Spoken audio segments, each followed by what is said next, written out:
Hizi bahati huwa hazitokei mara mbili. Hapa ni maeneo ya mawasiliano stendi, ni barabarani kabisa, barabara kubwa ya lami. Nipo na duka linauzwa, ni duka la accessories za simu. Sasa hili duka linauzwa tofauti kabisa na yale maduka ambayo huwa anaposti kwamba vitu vyake vinauzwa na baadaye unaendelea kulipa kodi, lakini hapa wewe ndo unakuwa mmiliki wa hili duka. Yaani kwa kifupi unakabidhiwa tu funguo ya duka, utaamua wewe uendelee na hii biashara au upangishe frame kama frame kwa bei ambayo utaona wewe inafaa. Kuna kila kitu, kuna protector, makava, kuna simu zenyewe, kuna full AC, lakini pia kuna CCTV camera, umeme ni wa kwako. Ni sehemu nzuri sana tajiri yangu, na bado kuna hii space ya huku unaweza kaitumia kama store au ka design wewe utakachoona ambacho kinafaa. Ni sehemu nzuri sana kibiashara, pamechangamka, na hii ni Sandakalawe tunatupa. Imagine unakuwa mmiliki wa duka. Yaani sio kwamba baadaye unaendelea kulipa kodi, hapana.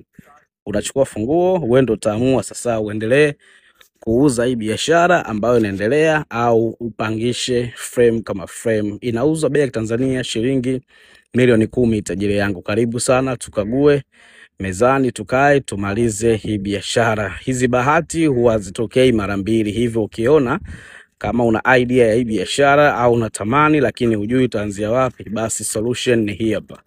Karibu sana.